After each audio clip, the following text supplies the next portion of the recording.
Hey everyone, Matt here, and welcome back to Hiveswap Friendsim, a game we have not played on the channel in quite a long time. Last time I played this game was January 4th, 2022. How I have 25 hours on it, I have no clue. But today we are here of doing a almost rerun through Hiveswap Friendsim and Pester Quest, as a game I've taken high interest in. Friendsim 2 releases its final chapter as of making this video tomorrow. So I want to re-record all my old Friendsim and Pester Quest videos for a better viewing experience for you guys now that I know how to edit, actually. Relatively, at least. And I know a bit about voice acting now. But with that being said, let us get started with Volume 1 of Bloodthirst and Bratwurst. You have just crash landed on a planet called Alternia and great start, and staggered from the smoldering wreckage of your ship. You are now completely alone in a strange world, desperate for information, for provisions, possibly a bit of medical attention. But most of all, you are desperate for friendship. Won't someone on this godforsaken rock be your buddy? Anywhere will do. You're not that picky. Hang on. What's this? Is someone approaching? Ardata, Carmia, or Diemen? Diemen. I'm bad at these names. Anyways, Diemen. Let me adjust the sound real quick. Yes, someone is approaching. A strange gray-skinned alien with a cozy-looking vest. Perhaps they will make for a good friend? Ah, lovely audio that OBS is not capturing. Thanks, OBS. Now sound is coming through. What's up? Oof. Hang on, sorry. I didn't get a good look at you before I started talking. I guess you're really weird looking. Kind of uncomfortable about this. Your stammering reply eventually conveys that you are a lost traveler who is hungry and probably in need of medical treatment. You're also really lonely. Wouldn't mind making a new friend right about now. Hungry, huh? I see where your game is. You aren't sure what he's talking about. Then your eyes drift towards the obvious target, the exquisite hot dog he's holding. It looks really, really good. Your mouth starts watering noticeably. Ah, no. I knew it. You're just like all the rest. Your agenda is to have me relinquish my delicacy. Well, forget it. I've been tricked out of 2 other oblong meat products. I forgot how weird these... I can't even English. I forgot how weird these words are. This week already. I know you probably think I'm an easy mark due to my blood color, but I still have some dignity at least. You don't know anything about his blood color, or why that would matter in this conversation about his hot dog. You're hungry, sure, but you didn't mean to cast a threatening gaze at his meal. All you really want to do is make a new buddy, so you don't feel quite so alone in this strange new world. I see. You just want a friend and not my sweet meat. Sorry, I get a little paranoid when I walk around with such delicacies in public. You can't be too careful. Folks tend to get that greedy look in their eyes around my warm sausage. See, it's meant to be weird, but even now, saying it aloud to myself, alone in a room, is just concerning. These are odd ways to express the things he's saying, you think. But it'd be rude to point that out. Probably best change the subject. Get this blossoming friendship moving in the right direction. Basket lives nearby. Yeah. Or, I used to, I mean. My place was bombed by drones a while ago. Now I don't have a hive, but I'm making it work out here. Foraging for tasty things when I can. I've gotten pretty good at it. Talking people into giving me meat products, I mean. You quickly feel a sense of pity for your new friend. You thought you had rough, crash landing here, hungry and friendless, and come to think of it, feels like your arm's broken? Your ribs too, maybe. But enough self-pity. This is about making a new great friend. You ask your friend if there's anything you can do to improve his life. Oh wait, are we friends now? Like, is that official? And I don't know. Why don't we just slow it down a bit? See how things go. Not saying it's out of the question. I just think I should take some time to see if you're actually friendship material. Someone I trust, you know? Not just another looky-loo gunning for my delicacy. Oh damn, you got out your skis again. Of course, he's right. This is totally reasonable. You feel sure you can do what it takes to win him over. You make a mental note to avoid looking at or mentioning his hot dog, since it seems to be such a sensitive topic. Subject. You do everything in your power to avert your gaze from the hot dog. You are aggressively not looking at it. In fact, don't think hot dog thoughts. Don't think hot dog thoughts. It's working. You're not thinking about hot dogs at all. It's like he isn't even holding one, and no one ever brought up the fact that hot dogs exist. He seems to notice, on some primal level, your current non-hot dog mindset. He smiles. Pay closer attention to the boy's face. It's a nice smile he has, actually. Very disarming. A few freckles here and there. A mop of messy hair draping over his eyes. What a nice friend this would be to have, you think? He's kind of adorable, really, if you disregard the prickly attitude about his hot dog. Okay, wait a minute. You don't want to start thinking thoughts that are too friendly. You should dial this down a little. Stick to the basics. You just want a cool new friend, nothing more. You should try and spark up some non-meat related conversation soon, before things get awkward. You wonder about his house. It got bombed? Yeah, you know, routine drone pass through my hood. A little bombing, a little culling. That's how it goes around here. I was a lucky one. My Lucis, not so much. He's a goner. You don't know what Lucis is, but you can deduce that it was someone important to him, who was probably died in the bombing. Rather than overwhelm him with annoying questions about his culture, you decide the right play is to show some sympathy. Thanks. I miss him. Sometimes, I think. I enjoy savory bun delights as a way of covering up pain. They're so good, though, it's hard to stop. Also, I flavored the juicy meats before he died anyway. It's something we did together. Sniff. Now did we start talking about my hot dog once more? Let's drop it. Please, dude. Don't bring it up again? You did bring it up, but you don't want to correct him. The boy is clearly grieving. You see two faint red tears roll down his cheeks from behind the messy bangs. Your heart can't take it. You have to console this homeless boy somehow. Then he'll definitely be your friend. But what to do? Give him a friendly pat on the back.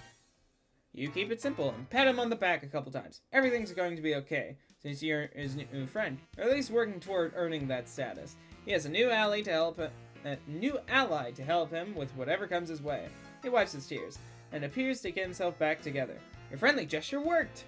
You're right. I shouldn't let the past get me down. In a way, I'm free. I'm off the grid. They probably think I died. No need to worry about knocks on my door because I don't have a door anymore. Maybe I can live off the land for the rest of my life, scrounging for sumptuous indulgences wherever I may find them, by rummaging through awful drums or smooth talking the right mark. Sounds like the life, honestly. I'll miss my Lucis, but I think he would be proud of me. If I can make it without him, if I can survive on my own, I know he would be proud. Maybe I don't even need to leave the planet? Maybe I can avoid taking the ordeals altogether. I can't test who you can't find. If I play my cards right, I can probably live to ripe old age on this planet without getting caught, like hanging in alleys and sewers, scraping together just enough succulent proteins to keep myself going. Honestly, I don't even need to get by that long, since I have a much shorter lifespan than most trolls. So I think I might just be able to make this work. You look confused at that last remark, but again, don't want to be impolite. He holds up his hand as if to tell you not to bother. I can tell you're not from here. It's okay. Rustbloods don't live a long time. Blood classes higher than me live progressively longer the higher you go up. Sea dwellers live basically forever. It's kind of crazy and seems unfair, but that's how it is. I'd be jealous of them, but I think I'm not. I'm most grateful I don't have very long to make it in this world. I don't know what I'd do if I had longer. I'm happy to sail into a nice short ride, keep a low profile, take in some good meat along the way. Nothing wrong with that life if you ask me. You understand, it seems like a tragic story, but if your friend has made peace with his destiny, you might as well too. You offer a sympathetic shrug, and continue your impressive streak of consecutive seconds not looking at his hot dog at all. He smiles again. He seems to be relaxing, gripping the dog a little less tightly. That's good. You know, you're good at listening. Not many people understand me at all. A lot of people find my overly possessive attitude towards meaty delights to be strange and off-putting. I heard this more than once and lost some friends that way. Phew. There are some past personal dramas I do not want to think about, let me tell you. But you're different. Maybe you put me at ease because it's obvious you're even lower than me? No offense, but you are. Drones would vaporize a hornless goof like you, no questions asked. Oh, sorry, didn't mean to scare you. You laugh it off. You're not scared, you say. You survived worse. You pat your broken ribs and wince. You clutch your sore ribs with your broken arm and wince even harder because of that. Oh, man. Looks like that arm's hurt, huh? Guess it's broken. Let's see what we can do about that. Here, hold this a second. He hands you his hot dog without hesitation. Oh, wow. He wants you to hold it? This is such a remarkable gesture of trust. You're overwhelmed. You gingerly take the hot dog with your good arm, being very careful. You hold the hot dog from beneath with your fingertips, as if it's a priceless, delicate treasure. Takes off his vest and puts it on the ground. Then he takes off his shirt. You avert your eyes for a moment, then realize, that's silly. Nothing particularly indecent about this, you suppose. If he's comfortable, so are you. Then he puts his vest back on, takes the hot dog back from you, and hands you the shirt. Here, make a sling out of it. That should help. He's right, it does help. Your broken arm is a lot more comfortable and secure. The shirt smells like meat, too. You can't tell if you think that's a bonus, or if it's weird. You decided it's a bonus. This is your new friend. He loves meat, and so do you. It's your greatest common interest, in fact. Nice. You know, I think we make a pretty good team. I don't know if I'm ready to officially call you my friend yet, but I may be getting close. You're pushing all the right buttons, man. Just being someone who listens and understands. You have no idea how much that means to me. You're so happy to hear this. It makes your heart sing. Well, if you're keeping it totally real, some of these things he's saying are just a little strange. Like maybe this boy wasn't really socialized properly? By Zaleusis, you guess? You think that might be his dad, but again, you don't dare ask. Not when the positive feelings are flowing like this. Why kill the moon? He gets a little closer and swoops a hand through his thick black bangs. For the briefest moment, you catch a glimpse of one of his eyes, regarding you fondly. Your heart beats a little faster. He puts a hand on your shoulder. You're starting to wonder if all he's interested in is friendship. You hope that's all he wants. You don't think you're ready for anything more than that. You're desperate for friendship, or really companionship of any sort, but that's moving pretty fast for you. But you're too nervous to make your feelings clear in all this.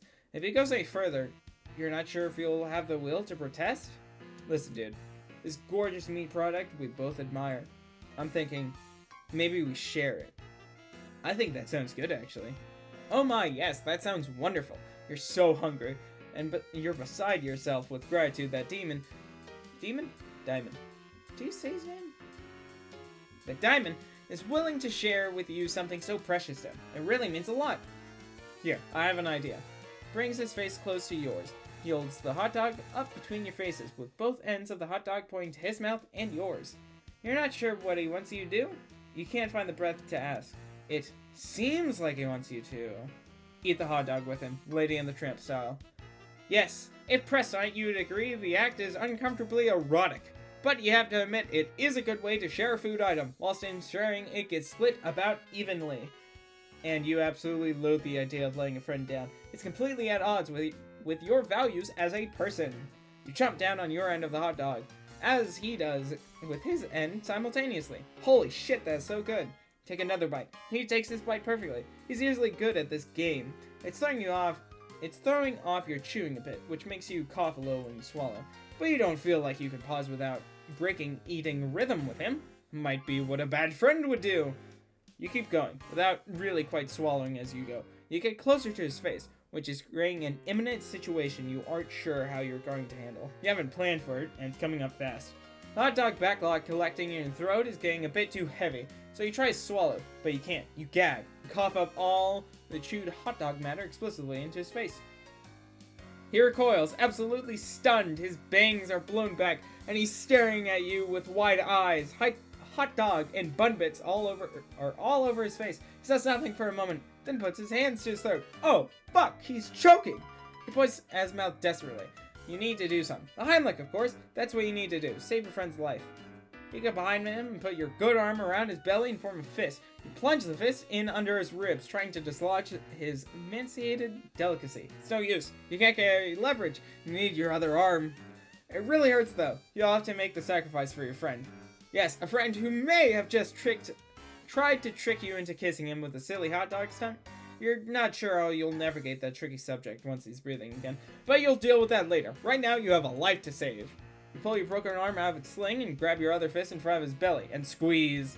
You try and try and try. His face is turning, well, not blue. Deep red? You guess because his blood is rust-colored. Sure, that makes sense. You yank one more time, your broken arm throbbing in pain. A huge gob of huge gob of chewed hot dog lands out of his mouth like launches out of his mouth like a cannonball, and the explosion creates enough force in the other direction. It causes you to accidentally lift him up into the air and accidentally suplex him into the mud behind you. You, in turn, go tumbling over him, and the two of you are soon locked into an inseparable pinwheel of interspecies downhill mayhem. You roll and roll down the grassy incline toward a nearby neighborhood, toward a street. Luckily, you stop just short of the street, but Diemen's neck lands right on the sharp edge of the curb, and after flipping in the air once or twice, you come down right on his face with your big ass. You hear a crack. Diemen? You slap his cheek a little. No response. He's not breathing. Check his mouth. Throw his clear of hot dog debris. Oh god. This can't be happening. You look around, panic. This is not what you need right now. All you wanted was a friend. You can't be held responsible for alien murder. You have to hide the body. You see a couple of kids creeping out nearby houses, see what all the commotion is. There's no time. We've got to find a bush or something. There, over there. Looks like a little alien bushy thing. It's pretty small, but it'll have to do. Drag the vested shirtless carcass over to the bush. You dump the body in the bush, and it's really not convincing. It looks like a dead kid was unceremoniously dropped on top of a small bush in a poor attempt to conceal a murder. You've got to come up with a better... Wait a minute. Someone's standing behind you. Hello, stranger. Don't worry about this little mess you've made. I'll take care of it for you. You killed him! See, I thought that was the good option. But it wasn't, and I didn't save. Good thing we can just skip the dialogue. Because that's my goal. Not going through the entirety of everything, just, I don't know, getting good endings, basically. Skip. He lives nearby. And give him a reassuring hug. You open your arms and approach him with a posture of great compassion. You furrow your brow upward a bit, as if to say, I know how hard it is. You advance and he leans backwards a little, as if caught off guard by your sympathy. Maybe you're coming on too strong? But you know there's no turning back now. You don't just throw the brakes on an imminent, heartfelt hug like this. You embrace him awkwardly, and it goes well for a moment, until you realize your arm is broken, and seizes up reflexively in pain. It jostles the hot dog in his hand, and he bobbles it. You both gasp. You try to detach from the hug so you can catch the dog, but it's already on its way to the ground. In your attempt to save it, you stagger backwards and slip. The hot dog gets smushed under your big dumb ass. The moment it makes contact with the ground, Diemen lets out a shriek. No! Oh, dude, my dog! You scramble to get up in time, hoping you're not as owned as it looks, but your feet keep slipping, and your butt keeps grinding the hot dog into the mud! When the carnage finally subsides, you roll over and check it out. It's completely unsalvageable. Just a gross, meaty mud mash, like the hot dog never even existed. Diemen howls in agony and slumps backward against the tree. Oh no, you fucked this up so bad. That's it, man. I've lost everything. Not sure what the point is of even living anymore. You are absolutely mortified by your clumsiness and foolishness. You have a feeling you'll be thinking about this moment for years to come. During those insecure moments when your mind seems to be looking for any excuse to make yourself cringe with self-doubt and shame. Still, you can't help but feel this guy as being a little unreasonable. It's just one hot dog. There are probably plenty more of those to come by, for those who know where to look in this strange world. He himself said he makes a habit of enjoying these, so they can't be all that uncommon. Maybe he just has an unusual psychological disorder surrounding a fixation on this particular food item. Yes, that could be it. Poor guy. Good God, so much talking. This just means he needs your support as a friend all the time. You won't give up on your friends, or for that matter, people who you're trying desperately to become friends with. That just isn't who you are as a person. You have an idea. You run it by him with a sense of optimism and salesmanship. The past is behind you. There is no need to wallow in self-incrimination and guilt over the hot dog incident. Diemen perks up a little. You want to help me get another hot dog? Absolutely. It could be a fun adventure, you say. Something to bond over, to bring two new buddies closer together. Okay, you don't say that out loud, but you really hope it's true. I don't know. Could be a long shot. Sometimes it can be days before I'm united with another plump treat, glistening with perspiration, seeming relaxing comfortably in a soft, melt-in-your-mouth loaf. Damn, now I really want a hot dog. I guess I don't have much choice but to take you up on your offer, do I? What do you have in mind? It's a good question! You haven't made a plan yet, and frankly don't even know where to begin. But he's interested in spending more time with you, which is the most important thing. You'll figure something out. You decide to display of competence is called for here. A real show of leadership to improve morale. You smile, hold your head up high, and tell him to follow you. You know exactly what to do. Well, not really, but you give no indication of that at all. He's definitely intrigued. You've got him hooked now, you think. He's probably wondering if he hit pay dirt, finding a new friend with the hot dog hookup.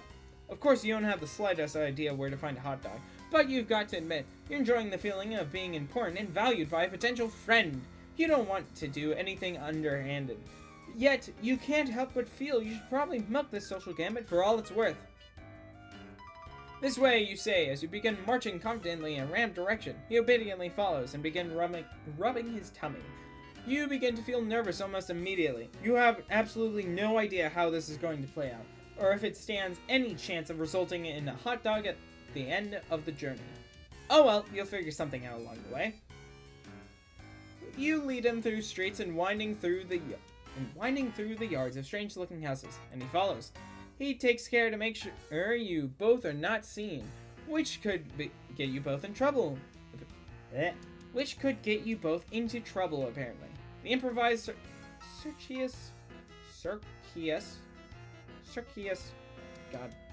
Root appears to provoke his suspicion. Dude, are you sure you know where a dog is at? It seems like maybe you're lost. Oh, absolutely. You're absolutely sure you know where to find one, you say. You're just throwing anyone off the trail who might have been following you. He nods solemnly, as if that makes perfect sense. Whew! But you can't keep him guessing like this forever. You've got to do something. Take some bold action to keep his interest in this wiener quest.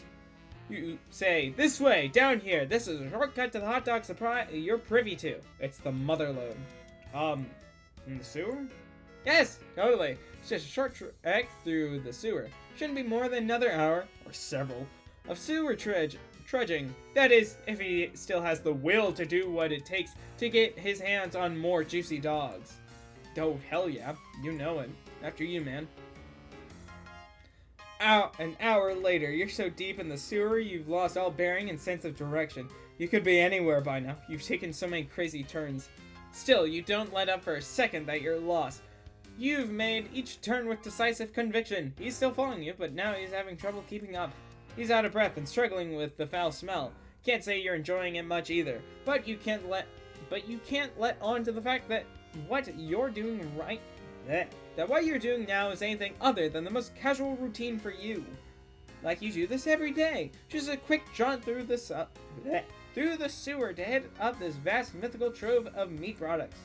Okay, when you put it like that, maybe this all sounds a bit insane. Still, you're in too deep to second guess yourself now. Hey, I gotta stop and rest. I can't lie, I'm starving for a heavenly frankfurter. But this might be too much for me. I don't think I'm cut out for this. You pause and look back. He's sitting down now, slumping against a filthy sewer wall. You're intensely relieved to see you may have just won the impromptu game of sewer hot dog chicken. But more importantly than that, this looks like an ideal time to show some sympathy and have a bonding moment with your would-be friend. You sit next to him, and with your broken arm, place a hand on his knee in a platonic but deeply understanding way. Your arm hurts when you do this, but it's worth it. Every little gesture counts when making a new friend. I kinda suck. My looseness is gone, I don't have any skills, and most people think I'm weird for liking hot dogs so much. Probably just gonna get cold. I'm not good at going on adventures or doing anything hard. All I'm good at is finding an easy meal here and there, however I can get it. Like talking people out of their fine sausages using tricks or other ploys which end up losing me friends. It's pretty unthinkable that anyone would actually do anything nice for me, or would want me to have that sweet, sweet meat I desire. At least it was unthinkable. Until now. My heart begins to race. Could it be? Is this shitty improvised sewer escapade actually working? You can't believe it. Nobody's ever done so much or worked so hard to try and get my hands on another magnificent banger. Sorry for being emotional, but like, this is new for me. I don't know how to handle it. I'm just so grateful. I'd be thrilled to call you a friend, man. Wherever you are. You're overjoyed! Unbelievable! It's almost too good to be true! What now? It's such a sudden turn of good fortune. You hardly know what to do. Should you hug the guy?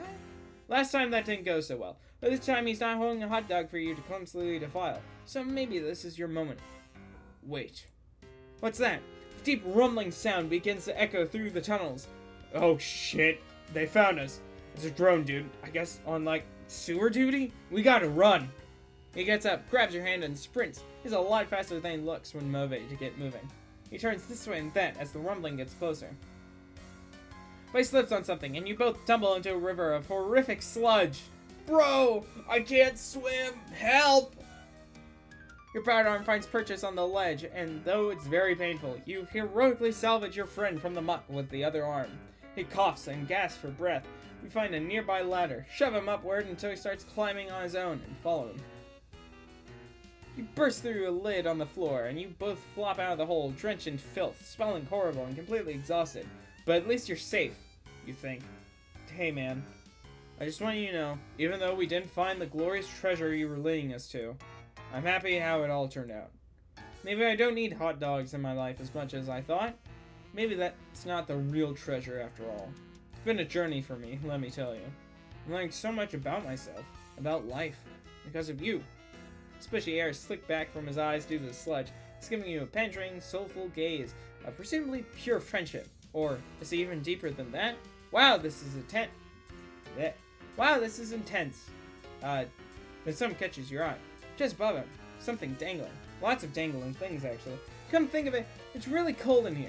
Freezing, in fact.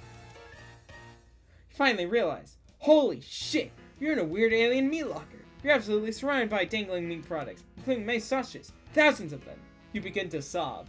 Your sobbing soon turns to unrestrained wailing of raw catharsis. He joins you, and the tears flow freely from you both. You embrace each other, and let it all out. Suddenly it hits you, both of you. This is by far the happiest day of your life. Meet heaven! Yay! Now it's time for the other one of Volume 1. Ardata. Ardata? Ardata. The blue one. Yes, someone is approaching. A strange gray-skinned alien clad in blue. Perhaps they will make for a good friend? Dear God. Just where are you supposed to be? Your stammering reply eventually conveys that you are a lost traveler who is hungry and probably in some need of medical attention. You're also really lonely and wouldn't mind making a new friend right about now. Oh. Oh my.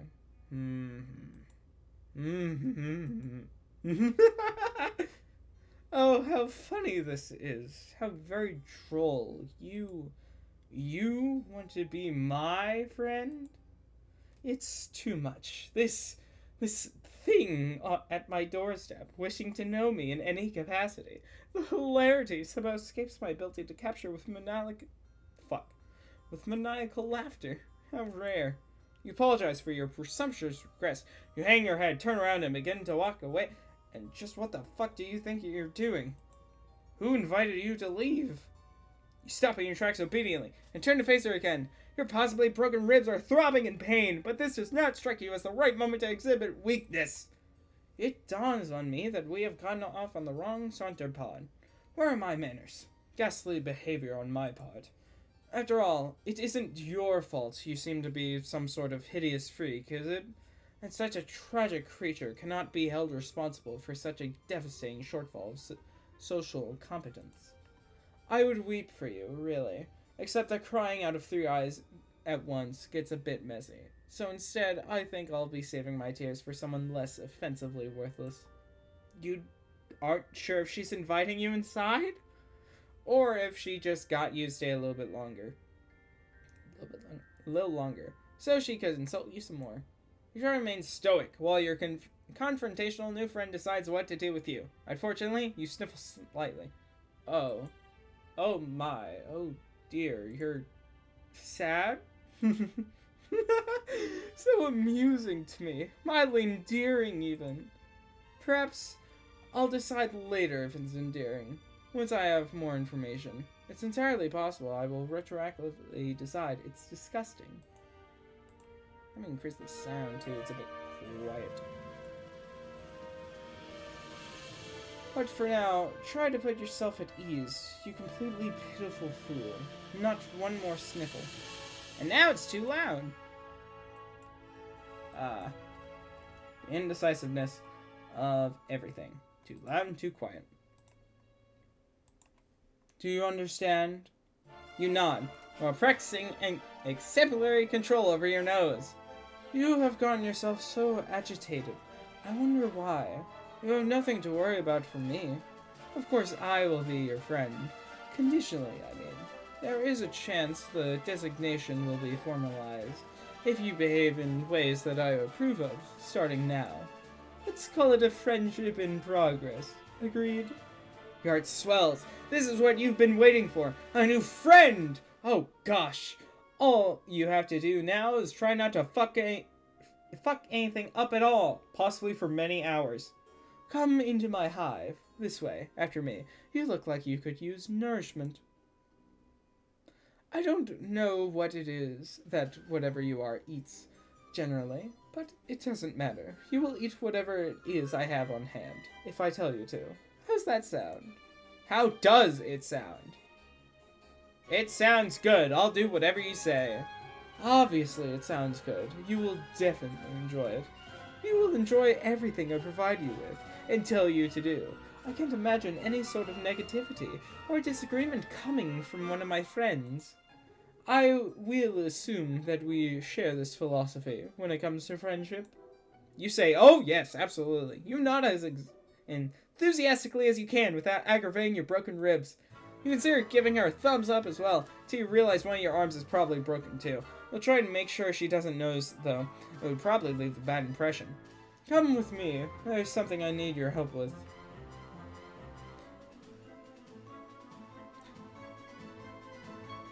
Not the faucet, but the knobs at the faucet are horns. And then also the fridge door handle is a horn. And also quite possibly the oven door handle. You follow her into her hive. It's a bit gloomy in here. You suppose she's going to fix you something to eat soon, as promised. You pass through her kitchen and out the other side to another room? Okay, you guess dinner can wait. This way. Try not to let any of your broken limbs slow you down. A good friend won't allow such trifling physical ailments to cause me any inconvenience. Oh, so you guess she does know you're injured. Fair enough. You hobble a little faster, through another door into a much darker room, and now down a flight of stairs? It's hard to see. There are torches along the wall ahead. A monstrous noise rumbles below. Don't mind her. She's just hungry. She's always hungry, though. Why is the music so quiet now? God. What's that? You're hungry too? I have not forgotten. What sort of piece of shit friend do you take me for? You didn't remind her that you're hungry. You thought it, though. Can she read your mind? You hope not. This is going to make this friendship in progress a bit awkward. Here we are. This is where you will be most useful to me as a friend. You look around with a sense of relief. You see no sign of whatever hungry thing was grumbling down here.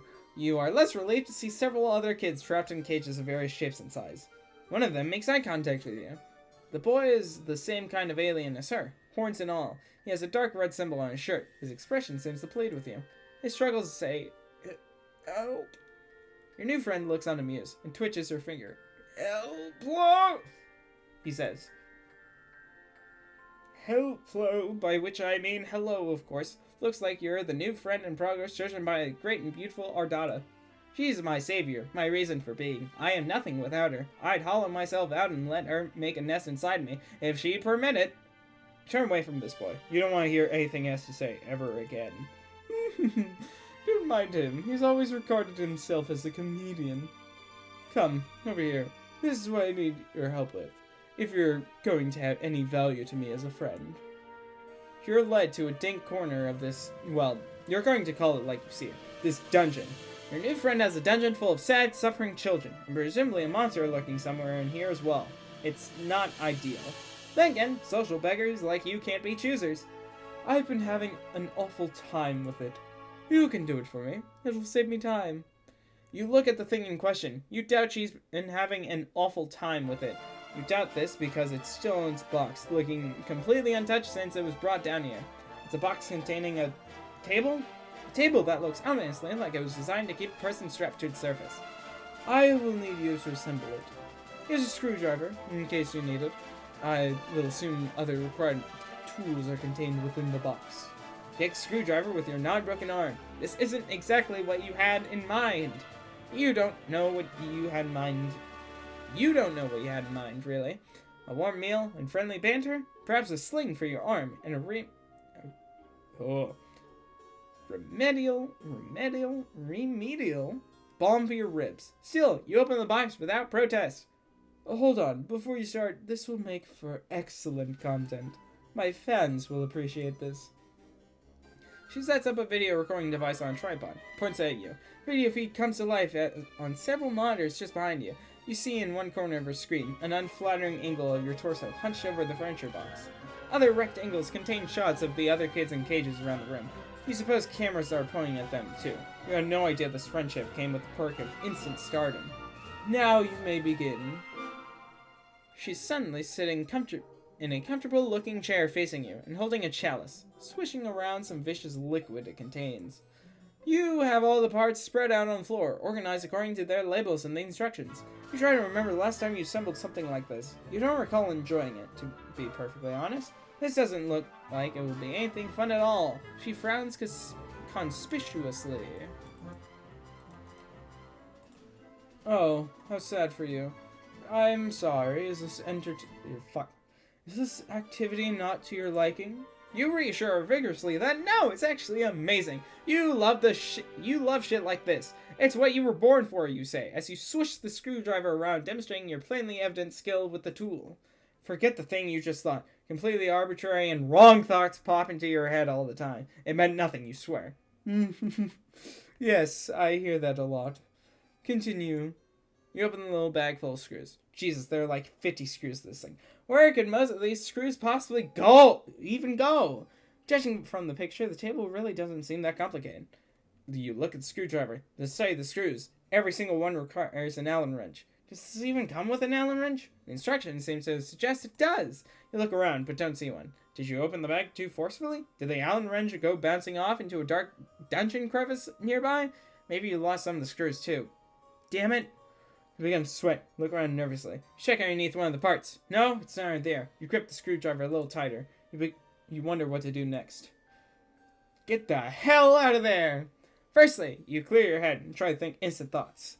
Fluffy clouds in the sky. Earning some clothes. A winning touchdown pass from the sports. Ardata's long black hair spilling over her cloak. Wait, these are not instant thoughts. Shut down. Shut down! There's no time for thinking. You have to act. You hurl the screwdriver at her and run. She calmly lifts a hand towards one of the kids in the cages. Kid tenses up and lifts a hand in the direction of the screwdriver. The screwdriver freezes midair right in front of Ardata's head. You run up the stairs. She twitches a finger. The cage kid does a full body spasm. The screwdriver goes sailing towards you, stabs deep into your leg, and you buckle over, tumbling backward down the stairs. You're a crumbled heap at the bottom of the stairs, bleeding. You think your arm is broken in 2 places now. That didn't seem very friendly to me. Luckily for you, I'm very determined to make relationships work. Even ones with people who flee simple furniture assembly projects. She stands over you. You attempt to pull the screwdriver out of your leg, but your entire body locks up. You can't move. She holds an outstretched hand just above you. You shouldn't try to move yet. And you certainly shouldn't try to pull out that screwdriver, you'll get blood everywhere. To my 3 little eyes, under the present conditions, it seems to me that only one of us should attempt walking up these stairs. You feel relieved. Perhaps she has some alien means of levitating you up the stairs? Wait, no. Body is tensing up again. It's moving without your permission. You get to your feet without taking the screwdriver out. Wow, that hurts. What's she making you... Wait, what? She can't be. You use both of your arms and all your strength to pick her up entirely. The pain from your arm is excruciating. Arms with broken bones are not meant for heavy lifting. The additional weight on your wounded leg isn't great either. You hold her as a groom would hold a bride. She wraps her arms around your neck to hang on to you in what strikes you as an overly familiar manner. Manner. She looks directly into your eyes and grins. This is better. Now, onward and upward, new friend. Your legs begin to operate without your consent. They wobble and struggle under the weight. The wound throbs. You lumber back up the long flight of stairs, carrying her all the way. You take her back to the kitchen, set her down in a chair seat at a table. You didn't think I'd forget about dinner time, did you? Let's put your unfriendly behavior behind us. It's a good thing for you that I'm benevolent enough to overlook disgusting acts of betrayal. You may have noticed I keep several friends in my hive who I have similarly forgiven. Consider the transgression blood beneath the Oh, that's a fun one. Abattoir. You exhale. Now that she mentions it, yes, you are hungry. Maybe a warm meal will lift your spirits and get this heretofore turbulent friendship back on track. Maybe you'll even get the chance to pull the screwdriver out of your leg. You pull out a chair and attempt to sit down, but your legs lock up. Then you stand up again. Apparently this was not the right thing to do. Oh, but why are you sitting? There's cooking to be done. You stagger mechanically over to the fridge and open it. You pull out a large hawk of some sort of alien mystery meat and put it on the counter. With your broken arm, you reach in anguish for a big dangling meat cleaver. You chop the hawk, wincing with each swing of the cleaver. You place the sliced meat in a frying pan, sear it slightly, and serve it on a plate very rare, just the way your new friend likes it. You didn't know that's the way she likes it, but you surmise this is what she prefers in a piece of meat, since technically she's the one doing the cooking. You put it on the table in front of her, along with a fork and knife beside it. Your muscles relax, as you apparently are allowed to control your own body again. She does nothing, except look at you with a pleased expression. You eye the meat in front of her, then the meat on the counter, and the chair on the other side of the table. What should you do? Prepare a plate for yourself? Is that what she wants you to do? Well, it looks like you're confused. Isn't it obvious what to do next under your own volition? A good friend would know what to do. In fact, I don't think a good friend would take nearly as long to decide what the right thing to do next is. It actually seems to me a very rude friend would hesitate for as long as you are hesitating. Or perhaps someone who is not a friend at all. You begin to sweat again. You clearly don't have much time to make up your mind. If you wait for even a few seconds longer, you will probably be guilty of being a bad friend. Maybe even a dreadful one. That's not the type of person you like to think you are. What will you do? Feed her. This feels like the only obvious thing to do. She's looking up at you quite expectantly. You reach for the fork with your good arm. You go for the knife with your other. Ow! You can't do it. The arm is much less serviceable when the muscles are not being forced via a psychic override to disregard the pain response.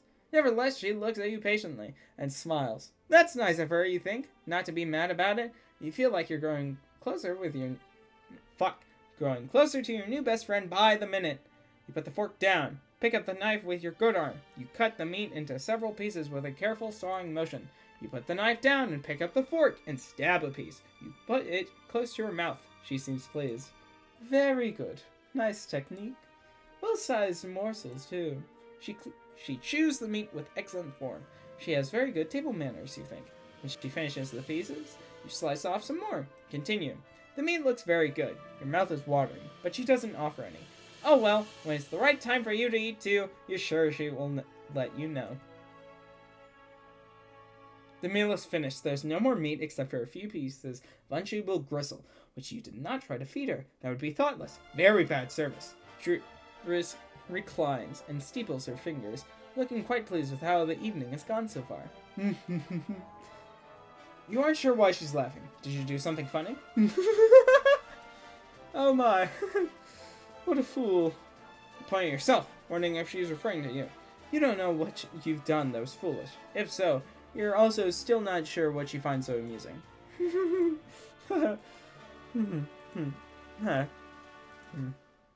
She pauses her laughter for a minute or two, then slowly begins to frown. A faint blue tear rolls down her cheek from her bottom eye. The truth is, I don't even know why I'm laughing. This isn't very funny, what's happening here. It was a good dinner. You did a good job, whoever you are. She puts her face in both of her hands and sobs quietly. You have no idea what to do about this. You stand there, still holding the fork, feeling a bit useless. There is a lot of pressure, you know. Being so respected and admired for your high status in this world. I didn't ask for this. To be so superior to so many. Much is expected of you. Much is presumed about what your personality will be before you even develop one. You work hard and build a brand based only on what you think people assume you should be like. Sometimes I wonder, am I even that good at being sinister? Could I be more sinister if I tried harder? Maybe this is not my true calling after all. You begin to offer words of sympathy. This all seems heartbreaking to you. Your poor new friend, where your jaw muscles contract and your mouth shuts involuntarily. You guess it's not your turn to speak yet? Okay, that works for you. You like to be a good listener to your friends. But what would happen if I changed my brand? If I started being so sinister online? My friends and followers will deride and reject me. And my superiors will eat me alive. If I show weakness, if I scale back on my bloodthirsty content, will I incur the scorn of a wise-ass clown with 100 million subscribers? Will I be in a cage someday, listening to a fucking fool honk his horns for likes? No, I must persist. How lonely it is to know this is all I can do, until the day I leave this planet. I have no material or sensory comforts left for me here. Until I can get on a ship and fly away, pain is my only solace. Your hand holding the fork grips it tighter. You're horrified to realize what it is in the process of doing. You bring it down hard on her hand, which is placed flat on the table. She doesn't flinch, or react in any way. 3 trails of Crulian blood flow from the tines where they pierce her skin. That wasn't friendly, you think? But then, you weren't the one who did it, were you? You're so confused. My subscribers are not real friends. They adore me only for my sinister content. The show I provide, my wicked, infectious laughter. I get jealous of them sometimes, because they get to watch my content. It must be thrilling, I think. But maybe I'm just jealous of them because they get to be people who aren't me? This is fucking deep, I know. Apologies if you cannot relate. She pulls the fork out of her hand and lays it gently on the plate of gristle you didn't feed her. The people downstairs in their cages aren't my friends either. They act like they're my friends, though, and sometimes I even believe it. But they don't really want to be friends with me. Nobody does. The only person who has ever really wanted to be my friend, who's ever tried to be, is you? You clear your throat and point to yourself innocently. That's it. I've decided. You have passed the test. You will become my friend. Officially. As such, I think a reward is in order. You're overjoyed.